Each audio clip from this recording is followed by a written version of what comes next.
ఎఫెసీయులకు రాసిన పత్రిక 4వ అధ్యాయం 30వ వచనాన్ని మనం చూద్దాం. దేవుని పరిశుద్ధాత్మను దుఃఖపరచకుడి. దేవునికి స్తోత్రం. పరిశుద్ధాత్మను మనం ఏం చేయకూడదు? దుఃఖపరచకూడదు. 6వదిగా పిల్లరా, ఈరోజు నీలో ఉండి నిన్ను నడిపిస్తున్నది ఎవరో తెలుసా? పరిశుద్ధాత్ముడు. ఎవరు నడిపిస్తున్నారు నిన్ను? పిల్లలు, దేవుని యొక్క ఆత్మ నిన్ను నడిపిస్తూ ఉన్నాడు. పిల్లలు, ఈరోజు దిశానిర్దేశం చేసేది దేవుని యొక్క ఆత్మే. నిన్ను నడిపించేవాడు పరిశుద్ధాత్ముడే. పిల్లరా, అటువంటి పరిశుద్ధాత్మను నువ్వేం చేయకూడదు? చెప్పాలి. 6వదిగా దుఃఖపరచకూడదు. పిల్లరా, ఈరోజు అనేక మంది పరిశుద్ధాత్మను దుఃఖపెడతా ఉన్నారు. నీలో ఉన్న ఆత్మ నిన్ను బట్టి కన్నీరు గారుస్తూ ఉన్నాడు, దుఃఖపడుతూ ఉన్నాడు. ప్రియ దేవుని బిడ్డలారా, అందుకే నీ పరిస్థితి సరిగా ఉండట్లేదు, నీ ఆరోగ్యం సరిగా ఉండట్లేదు, నీ యొక్క ఆర్థిక స్థితి మెరుగుపడడం లేదు. పిల్లరా, నీ కుటుంబ పరిస్థితి అంతంత మాత్రంగానే ఉంటా ఉంది. నానాటికి క్షీణించిపోవడానికి గల కారణం నీలో ఉన్న పరిశుద్ధాత్ముడు దుఃఖపడుతున్నాడు. నువ్వు పరిశుద్ధాత్మను దుఃఖపెడతా ఉన్నావు అనే విషయాన్ని గుర్తుపెట్టుకోవాలి. పిల్లరా, నీ మాటల ద్వారా, నీ ఆలోచనల ద్వారా, నీ తలంపుల ద్వారా, నువ్వు దేవుని విషయంలో ఏ విషయంలో నిర్లక్ష్యంగా ఉండడం ద్వారా పిల్లరా, ఈరోజు నీలో ఉన్న పరిశుద్ధాత్ముడు ఏమవుతున్నాడు? దుఃఖపడుతూ ఉన్నాడు.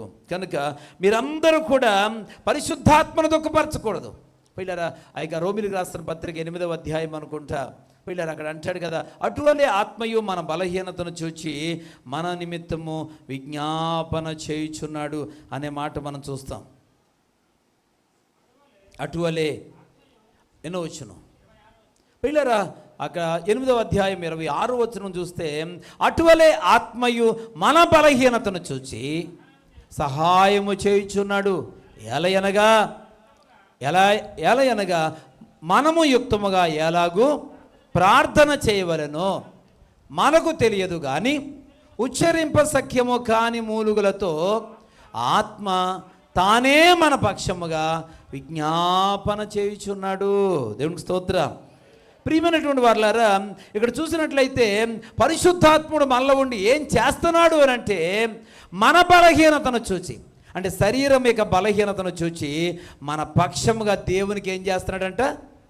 చెప్పాలా? విజ్ఞాపన చేస్తున్నాడు. దేవునికి స్తోత్రం.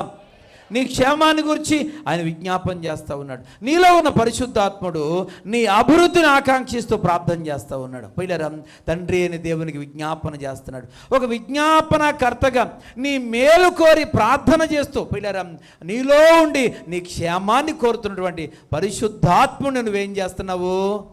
దుఃఖపెడుతున్నావు. పిల్లరా, ఇక విజ్ఞాపన ఎలా చేస్తాడు? ఏమని విజ్ఞాపన చేస్తాడు?